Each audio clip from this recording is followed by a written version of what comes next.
आश्विन मास शुक्ल पक्ष की एकादशी पापांकुशा एकादशी की ढेरों शुभकामनाएं। भक्तों, आज हम बात करेंगे कि साल 2025 में पापांकुशा एकादशी कब है।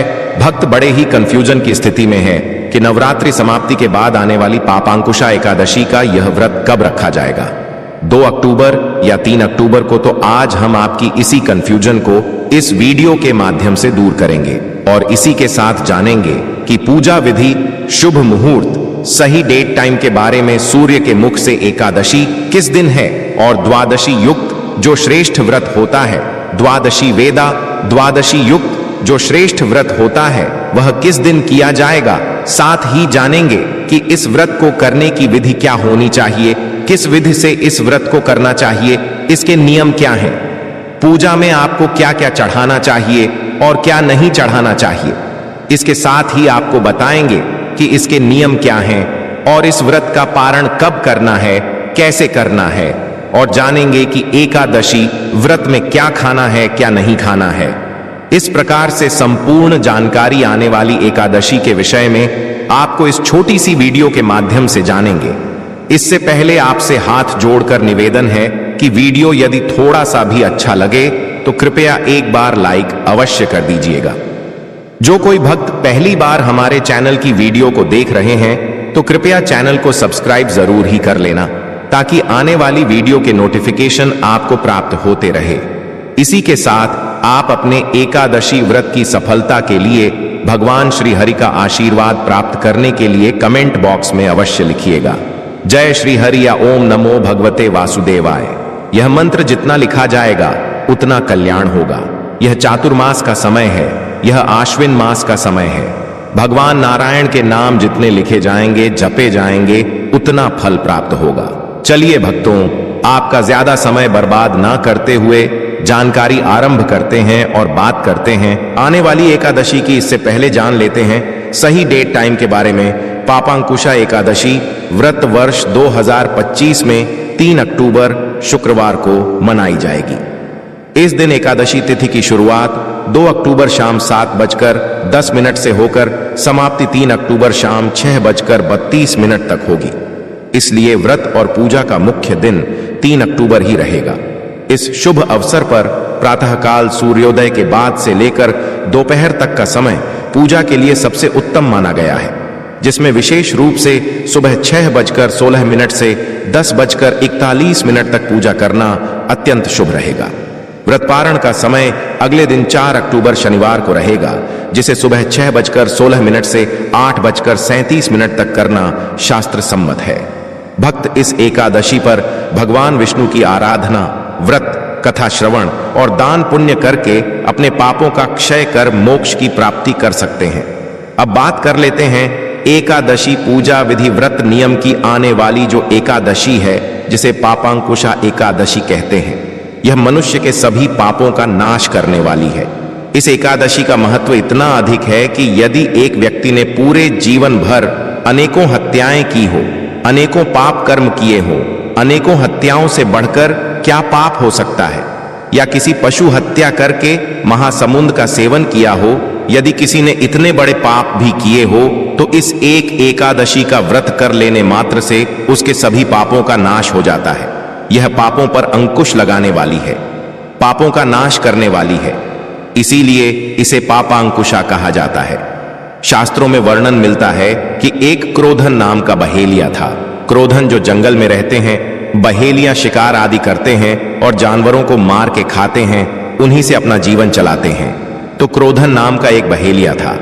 उसने पूरे जीवन भर अनेकों पाप किए, अनेकों जीव जंतुओं को मारा, अनेकों लोगों को लूटा, उनका धन लूटा। और जब अंत समय आया तो यमराज के दूत उसे लेने के लिए आए और उसे कहा कि क्रोधन, कल तुम्हारे इस जीवन का अंतिम दिन है, हम तुम्हें लेने आए हैं और कल हम तुम्हारे प्राण हरण कर लेंगे। क्रोधन यह सुनकर अत्यंत डर गया।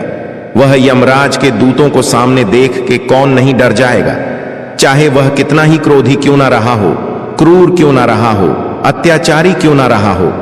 यमराज तो यमराज हैं, उसके दूत तो हर किसी को डरावने ही लगेंगे। वह अत्यंत डर गया। उसे पता था कि उसके जंगल के पास ही आर्षि अंगिरा का आश्रम है और वह बड़े ही तेजस्वी और बड़े ही प्रतापी आर्षि हैं। वह दौड़ा दौड़ा आर्षि अंगिरा के आश्रम में गया, उनके चरणों में पड़ गया, बोला, प्रभु मुझे बचाइए, मुझे बचाइए, मुझे बचाइए। आर्षि अंगिरा को प्रणाम किया।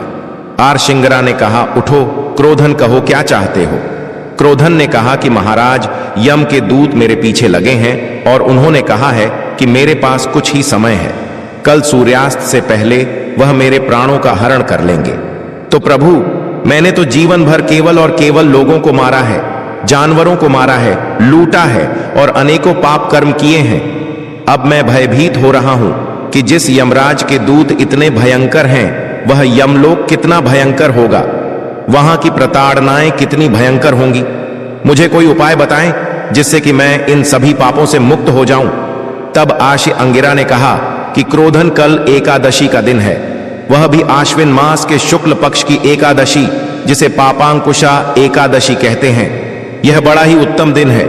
यह समझो कि भगवान ने तुम्हारे जीवन में केवल एक यही सौभाग्य लिखा था कि कल एकादशी है। तुम इस एकादशी का सूर्य उदय के साथ ही उठकर स्नान आदि करके व्रत पूजन करने का संकल्प करना। संकल्प करके इसका व्रत रखना, पूजन करना, और उसके बाद यदि तुम्हारे प्राणों का हरण यमराज के दूत कर भी लेंगे तो इस एकादशी के व्रत के प्रभाव से तुम्हें बैकुंठ की प्राप्ति होगी, तुम्हें भगवान नारायण के धाम की प्राप्ति होगी। यह डराने वाले यमदूत तुम्हारा कुछ नहीं कर पाएंगे।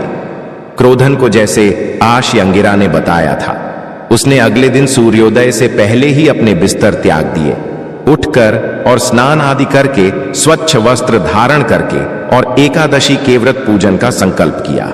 एकादशी व्रत पूजन संकल्प करने के बाद उसने विधि विधान से एकादशी का पूजन किया, भगवान नारायण का पूजन किया और पूजन करके वह नियम के अनुसार दिन को व्यतीत करने लगा। सायंकाल को वह कीर्तन सुनता हुआ और सूर्यास्त के समय जब यमदूत आए, उन्होंने उसके प्राणों का हरण कर लिया। परंतु क्योंकि उसने एकादशी के व्रत का संकल्प लिया था, वह एकादशी के व्रत में था, उस एकादशी के व्रत के संकल्प के परिणाम स्वरूप वो यमदूत उसे न ले जा पाए और उसे बैकुंठ की प्राप्ति हुई। उसके सभी पापों का नाश हो गया, वह सभी पापों से मुक्त हो गया। इसीलिए यह जो व्रत है, यह अत्यंत कल्याणकारी कहा गया है। प्रिय दर्शकों, इस व्रत को अवश्य कीजिएगा, क्योंकि जीवन में हमसे कोई ना कोई पाप होते रहते हैं, कुछ जाने में, कुछ अनजाने में। ध्यान रखिएगा लेकिन कि जो जान के किए जाने वाले पाप हैं ना, उनकी ना तो कोई क्षमा याचना है, ना क्षमा मिलती है और ना ही उनका नाश होता है। जो अनजाने में किए गए पाप होते हैं, केवल वही माफ होते हैं। हम केवल यह सोच लें कि जी आज यह पाप कर लेते हैं, कल यह व्रत कर लेंगे, सारे पापों का नाश हो जाएगा। इस प्रकार से यदि आप करेंगे तो वह फल प्राप्त नहीं होता है। अब बात करते हैं कि इस व्रत के नियम क्या है, कैसे इसको शुरू करना चाहिए और कब इसको शुरू करना चाहिए। प्रिय दर्शकों, एकादशी जो पापांकुशा एकादशी है ना, इसका व्रत कोई भी कर सकता है। बच्चा, बुजुर्ग, जवान, जो चाहे वह जो करने में सक्षम है। सक्षम से अभिप्राय है कि जिसका शरीर साथ देता है, हारी बीमारी है नहीं, और जो भूखा रह सकता है, नियमों का पालन कर सकता है, उस व्यक्ति को इस एकादशी का व्रत कर लेना चाहिए। यदि कोई एकादशी व्रत उठाना चाहता है तो उसके लिए सर्वोत्तम तो होता है कि जब देव उठनी एकादशी है आप तब से आरंभ करें, या आप निर्जला एकादशी से भी उठा सकते हैं। परंतु यदि कोई पापांकुशा एकादशी से उठाना चाहता है तो यहां से आरंभ भी कर सकता है, क्योंकि शुक्ल पक्ष की एकादशी है। कुछ लोग इस कारण से कहते हैं कि भाई अभी देव सो रहे हैं तो ना उठाएं तो उत्तम है, परंतु इसमें कोई दोष नहीं कहा गया है।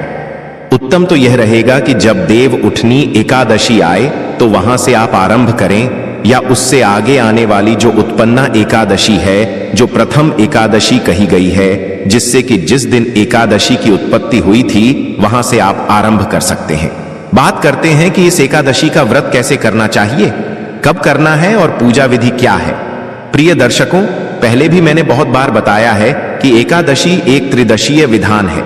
यह केवल एक दिन का व्रत मात्र नहीं होता है, इसमें 3 दिन का विधान कहा गया है। पहले दिन जब दशमी तिथि होती है तो उस समय एकादशी का आरंभ होता है, एकादशी के नियमों की शुरुआत होती है। दशमी तिथि से इस दिन कुछ वस्तुओं का त्याग करना होता है। कुछ एकादशियां ऐसी भी आती हैं जिस दिन कुछ चीजों की स्थापना भी दशमी तिथि को ही कर लेनी होती है। तो दशमी तिथि से जो नियम आरंभ होंगे पापांकुशा के, उनके अनुसार आपको दशमी तिथि को एक बार भोजन करना चाहिए। नियम यह कहता है, पर इस नियम का पालन अगर करने में आप समर्थ हैं, आपका शरीर साथ देता है तो ही कीजिएगा। ऐसा ना हो कि आप एकादशी से एक दिन पहले भी एक वक्त आहार ग्रहण करें, अगले दिन केवल फल आहार करें और उसके बाद अगले दिन तक आपकी सेहत में कोई परेशानी हो। अगर आपका स्वास्थ्य साथ देता है तो दशमी तिथि को एक बार भोजन कीजिए, वह भी दिन के समय पे। दूसरा, इस दिन तामसिक पदार्थों का पूर्ण रूप से त्याग कर देना चाहिए। तामसिक पदार्थों से भी पराय है लहसुन, प्याज आदि व्रत के एक दिन पहले ही हमें त्याग देने चाहिए। जो लोग मदिरा पान करते हैं या मांसाहार करते हैं और एकादशी का व्रत करते हैं, उन्हें भी ध्यान देने की आवश्यकता है कि वो व्रत के एक दिन पहले ही इनका त्याग कर दें, अर्थात दशमी तिथि को ही त्याग कर दें। लोग क्या करते हैं कि व्रत के एक दिन पहले खूब अपनी मर्जी से खाते पीते हैं और अगले दिन व्रत करते हैं। यह सर्वथा अनुचित है, ऐसा नहीं करना चाहिए। एकादशी का जो नियम है वह दशमी तिथि से आरंभ होता है। दशमी तिथि को ही आपने इन वस्तुओं का त्याग कर देना है। दशमी तिथि को आपको मसूर की दाल नहीं खानी है। मसूर की दाल का त्याग कहा गया है। चने की दाल नहीं खानी है, हरा शाक नहीं खाना है, चने का शाक नहीं खाना है, और महत्वपूर्ण शहद का प्रयोग जो है वह एकादशी पर वर्जित कहा गया है। कुछ दो एकादशियां आती हैं जिनमें द्वादशी के दिन शहद की महिमा अधिक कही गई है, अन्यथा एकादशी पर शहद जो है वर्जित है और दशमी तिथि से ही आपको शहद का त्याग कर देना चाहिए, मधु का त्याग कर देना चाहिए। जब आप एकादशी पूजन करेंगे उसमें जो पंचामृत बनाया जाता है, उस पंचामृत में भी शहद का प्रयोग नहीं किया जाता है। उसके स्थान पर क्या वस्तु प्रयोग करनी है, आगे जब हम पूजन विधि बताएंगे, सामग्री बताएंगे, तो उसमें आपको बताया जाएगा। कांसे के पात्र का प्रयोग, कांसा जो है वो विशेष रूप से प्रयोग किया जाता है। बहुत सारे स्थानों पर बहुत लोग, माताएं बहनें भगवान को भोग लगाने में प्रयोग करती हैं, जलपान कराने में प्रयोग करती हैं, स्वयं भी ग्रहण करती हैं। तो कांसे का प्रयोग भी दशमी तिथि से ही वर्जित कहा गया है। व्रत के एक दिन पहले ही आप कांसे का त्याग भी कर देंगे। इस प्रकार से आपको दशमी तिथि को इन वस्तुओं का त्याग कर देना है। व्रत धारण करने के लिए ब्रह्मचर्य को धारण कर लेना है। बाल आदि धोने हैं, आप धो लीजिए। दशमी तिथि को ही नाखून आदि काटने हैं, वह भी आप पहले ही काट लीजिए। दशमी तिथि को समय से शयन कीजिए। अब समय से शयन केवल मैं उनके लिए बोल रहा हूं जो कर पाए, क्योंकि बहुत सारे आजकल मेरे भाई बंधु माताएं बहनें ऑफिस में काम करती हैं, जहां नाइट शिफ्ट भी चलती हैं। तो जिनके लिए संभव है समय पर सोना, वह समय पर सोएं। जिनको काम के कारण जागना है तो वह काम तो नहीं छोड़ सकते, और ना ही मैं कभी ऐसी सलाह देता हूं। रात्रि को आप दंतधा धावन आदि करके सोइए, जिससे कि पूरे दिन का जो अन्न आदि कुछ खाया हो वह दांतों में फंसा हुआ ना रहे। और अगले दिन एकादशी के दिन आप सूर्योदय से पहले उठ जाइए। उठने के बाद स्नान आदि कीजिए। स्नान आदि करने के बाद स्वच्छ वस्त्र धारण कीजिए। स्वच्छ वस्त्र धारण करके भगवान सूर्य को जल दीजिए, मां तुलसी को जल दीजिए, और इसके बाद एकादशी का पूजन करने के लिए बैठ जाइए। एकादशी पूजन के लिए क्या सामग्री की आवश्यकता होगी वह मैं आपको बता देता हूं। सामग्री के रूप में आपके पास होनी चाहिए भगवान श्री हरि विष्णु का कोई चित्र या प्रतिमा तस्वीर। उनको स्थापित करने के लिए एक चौकी लीजिएगा। चौकी पर बिछाने के लिए पीले रंग का वस्त्र या लाल रंग का वस्त्र लीजिएगा। इसके अतिरिक्त रौली, मौली, पान, सुपारी, लौंग, इलायची, धूप, दीप, नैवेद्य, खुले फूल, फूलों की माला, इत्र, जनेऊ, दूर्वा। दूर्वा आपने अवश्य लेनी है। मैं पहले भी बता चुका हूं कि यह जो समय चल रहा है चातुर्मास का, इस चातुर्मास में दूर्वा की महिमा बहुत अधिक है। आप जब दूर्वा भगवान को इन चातुर्मास में अर्पित करते हैं तो वह बड़ा ही कल्याणकारी होता है। नियम कहता है कि यदि चातुर्मास में आप भगवान श्री हरि विष्णु को प्रतिदिन दूर्वा अर्पित करते हैं तो आपके जीवन में लक्ष्मी का आगमन होता है, धन संपत्ति की प्राप्ति होती है। ऐश्वर्य बल वैभव की प्राप्ति होती है और आप सभी सुखों को भोग कर अंत में वैकुंठ प्राप्त करते हैं। यह नियम चातुर्मास में धारण करना चाहिए। चातुर्मास के 4 महीनों में आपको प्रतिदिन दूर्वा भगवान को अर्पित करने चाहिए।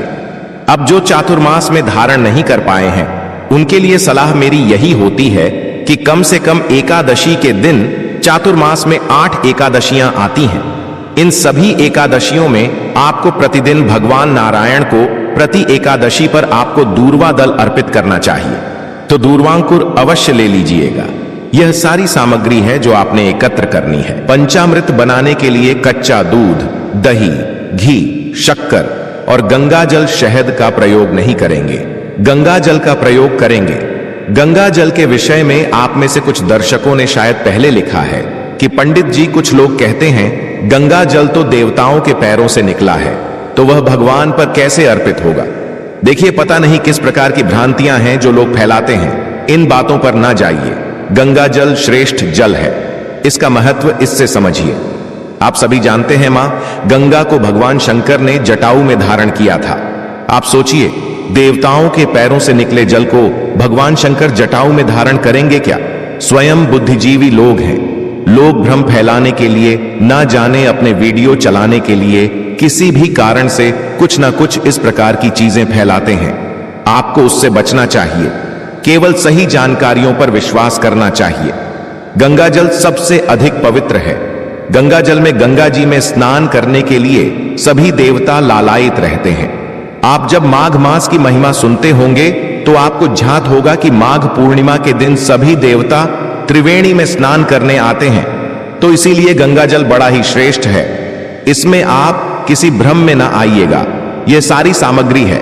इस सामग्री को एकत्र कर लीजिए और उत्तर दिशा की ओर आसन लगा के बैठ जाइए। एक लोटा लीजिए तांबे का, उसमें पहले गंगा जल भरिए, फिर शुद्ध जल भरिए और उसके बाद सबसे पहले आप सामग्री का शुद्धिकरण करेंगे। सामग्री का शुद्धिकरण करने के बाद, सामग्री का शुद्धिकरण करने के लिए एक फूल लीजिए और फूल से उस जल के छींटे दीजिए। सभी स्थान पर जहां आपने पूजन करना है वहां पर, सामग्री पर और चौकी आदि पर, इससे सभी स्थान का और सामग्री आदि का शुद्धिकरण करने के बाद अब आप सबसे पहले चौकी को लगाइए। चौकी के ऊपर पीला वस्त्र बिछाइए। पीला वस्त्र बिछा के भगवान की तस्वीर लीजिए और उसको स्थापित कीजिए। तस्वीर को स्थापित करने के बाद उनके सामने घी का दिया रखिए, धूप रखिए। इस प्रकार आपने चौकी स्थापित की है। अब आप लोटे से सीधे हाथ में जल लीजिए और अपने हाथ धो लीजिए। हाथ धोने के बाद दीपक को प्रज्वलित कीजिए। दीप जलाइए, धूप को जलाइए। धूप दीप जला के और व्रत का संकल्प लिया जाता है। संकल्प की विधि मैं पहले भी बताता आया हूं आपको, जो शास्त्रीय विधि है। अन्यथा आप अपने सीधे हाथ में जल लीजिए। जल लेके उसमें 1 रुपये का सिक्का दक्षिणा के रूप में कम से कम रखिए। पुष्प है तो पुष्प रखिए। भगवान से प्रार्थना कीजिए कि हे भगवान विष्णु, मैं आज इस अश्विन मास के शुक्ल पक्ष की पापांकुशा एकादशी के दिन पर आपकी इस एकादशी का व्रत पूजन करने का संकल्प करता हूं। जो भी आपका उद्देश्य है, अर्थात किसी कामना की पूर्ति के लिए यदि आप व्रत कर रहे हैं तो वह बोलिए कि प्रभु मेरी यह इच्छा है, इस इच्छा को आप पूर्ण करें। मैं इस एकादशी का व्रत पूजन कर रहा हूं, मैं इसको सफलता पूर्वक कर पाऊं, इतनी मुझे शक्ति दें। और उसके बाद वह संकल्प भगवान के चरणों में अर्पित कर दीजिएगा। संकल्प करने के बाद भगवान को सबसे पहले पद्य अर्घ आचमनी कराया जाता है। तो इसके लिए भगवान के सबसे पहले पद प्रक्षालन करेंगे। 1 चम्मच जल लीजिए, भगवान को अर्पित कीजिए। फिर भगवान को अर्घ के रूप में जल अर्पित कीजिए और फिर भगवान को आचमनी के रूप में। इस प्रकार से 3 बार भगवान को आप जल अर्पित करेंगे। 3 बार जल अर्पित करने के बाद भगवान को स्नान कराया जाता है।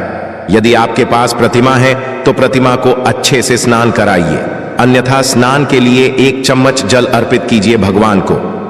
स्नान करा के वस्त्र अर्पित किया जाता है। वस्त्र के रूप में मौली का टुकड़ा तोड़िए और वह अर्पित कीजिए भगवान को इस भाव से कि आप भगवान को वस्त्र अर्पित कर रहे हैं। वस्त्र अर्पित करके जनेऊ अर्पित कीजिएगा। जनेऊ को पहले रौली, कुमकुम आदि से तिलक कर लीजिएगा। सफेद जनेऊ पूरी तरह से नहीं, उसमें रोली, कुमकुम आदि तिलक करके फिर वह जनेऊ अर्पित कीजिए भगवान नारायण को। जनेऊ अर्पित करने के बाद इत्र लगाइए। इत्र को अर्पित करने के लिए फूल पर लगा लीजिए। इत्र को फूल पर लगा लीजिए और वह भगवान को अर्पित कर दीजिए। इत्र समर्पित करने के बाद भगवान को तिलक किया जाता है, तो रोली, कुमकुम आदि से भगवान को तिलक कीजिए। तिलक करने के बाद भगवान को पुष्प अर्पित करेंगे। फूल अर्पित कीजिए। फूलों की माला है तो भगवान को माला पहनाइए। पुष्प अर्पित करके धूप दिखाएंगे और दीप दिखाएंगे। हाथ से धूप दिखाइए और दीप दिखाइए। जो दीपक हमने सामने स्थापित किया है उसको उठाना नहीं है और दीपक को पहले पुष्प अर्पित कीजिएगा। आसन दीजिएगा। पुष्प के रूप में आसन दीजिएगा, क्योंकि दीपक को कभी भी सीधा नहीं रखा जाता है। पहले उन्हें आसन देना आवश्यक है, तो आसन दीजिए। फिर आपने दीपक स्थापित करना है। धूप दीप दिखाएं। धूप दीप दिखा के भगवान को नैवेद्य अर्पित कीजिए। नैवेद्य के रूप में आपके पास कोई मिठाई है तो मिठाई चढ़ा सकते हैं। मिठाई नहीं है तो फल ले लीजिए। रत्तू फल लीजिए। रत्तू फल अर्पित कीजिए। रत्तू फल भी नहीं है तो मिश्री ले लीजिए, वह अर्पित कर सकते हैं। नैवेद्य अर्पित कीजिए और जलाचमनी कराइए। जल आचमनी के लिए 1 चम्मच जल भगवान को अर्पित कीजिए या फूल से जल के छींटे दे दीजिए। जल आचमनी कराने के बाद दूर्वांकुर लीजिए। दूर्वांकुर लीजिए और वह अर्पित कीजिए। दूर्वादल जो आप गणेश जी को अर्पित करते हैं, ना बुधवार को हरी घास आती है। दूर्वांकुर वह लीजिए और भगवान को दूर्वांकुर अर्पित कीजिए। अब तांबूल अर्पित करेंगे। तांबूल क्या होता है? आप पान का पत्ता लीजिए, उस पे 2 लौंग, 2 इलायची और 1 सुपारी रखिए और वह पान का बीड़ा बनाकर भगवान को अर्पित कीजिए तांबूल के रूप में। तांबूल भगवान को अर्पित करेंगे। तांबूल के बाद दक्षिणा स्वरूप जो भी कुछ अर्पित करना चाहते हैं भगवान को, वह दक्षिणा अर्पित करेंगे। तांबूलम समर्पयामि शुभ दक्षिणायाम, जो भी दक्षिणा अर्पित करना चाहते हैं वह दक्षिणा अर्पित कीजिए और भगवान को हाथ जोड़ के नमस्कार कीजिए। आपने पूजन किया है। पूजन करने के बाद आपने एकादशी की पापांकुशा एकादशी की कथा सुननी है और विष्णु सहस्त्र नाम का श्रवण करना है। ध्यान दीजिएगा, विष्णु सहस्त्र नाम अवश्य सुनना है। कथा सुननी है, आरती कीजिए। आरती हम कथा के साथ ही आपको वीडियो में रिकॉर्ड करके देते हैं, तो आपको कहीं इधर उधर ढूंढना नहीं पड़ेगा। कथा आरती के अनुसार आपने दिन को व्यतीत करना है। ब्रह्मचर्य धारण करके रखना है। किसी पर क्रोध नहीं करना, किसी का अहित नहीं करना, किसी की बुराई नहीं करनी और शांत चित्त होते हुए भगवान के चरणों में मन को लगाते हुए दिन को व्यतीत कीजिए। आपके घर में नारायण विराजमान है तो घर में भी किसी प्रकार का कलह क्लेश नहीं होना चाहिए। इस प्रकार से दिन व्यतीत करेंगे। एक वक्त का आहार लेना है। फल आहार इसमें कहा गया है। फल आहार लेना चाहिए। सायंकाल को कीर्तन की बड़ी महिमा है। कीर्तन कीजिए। कीर्तन ना कर पाए जो लोग, क्योंकि बहुत सारी जगहों पर कीर्तन होते नहीं है, तो कहां जाएं, मंदिर भी नहीं है बहुत सारी जगह पे, तो हम एक वीडियो अपलोड करते हैं। आपको उसमें 3 पाठ होते हैं, 3 स्तोत्र होते हैं, उनका श्रवण कर लीजिएगा, उनको सुन लीजिएगा। उसी से आप कीर्तन का फल प्राप्त कर लेंगे। कीर्तन का फल प्राप्त कीजिए। सायंकाल को कीर्तन करके रात्रि को जागरण की महिमा है, तो रात्रि को यदि संभव है तो जागरण कीजिएगा और शयन करें तो पृथ्वी पर शयन करने का प्रयास कीजिए और अगले दिन पारण के लिए सूर्योदय से पहले उठ जाइए। पारण जो होगा उसके लिए सूर्योदय से पहले उठना है। उठकर स्नान आदि से निवृत्त होके स्वच्छ वस्त्र धारण करके विधि विधान से पूजन करना है। पूजन के साथ पुष्पांजलि अनिवार्य है। उसी से जो व्रत का फल है वह निर्धारित होता है। इस विधि से आप एकादशी का पूजन करके श्री हरि विष्णु माता लक्ष्मी जी को प्रसन्न कर सकते हैं और आपकी जो भी मनोकामनाएं हैं वह अवश्य ही पूर्ण होगी। श्री हरि विष्णु अवश्य आपकी मनोकामना पूर्ण करेंगे।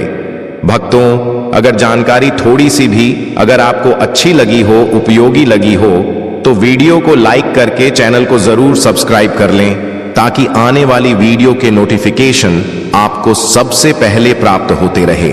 वीडियो के अंत तक बने रहने के लिए आप सभी भक्तों का दिल से धन्यवाद।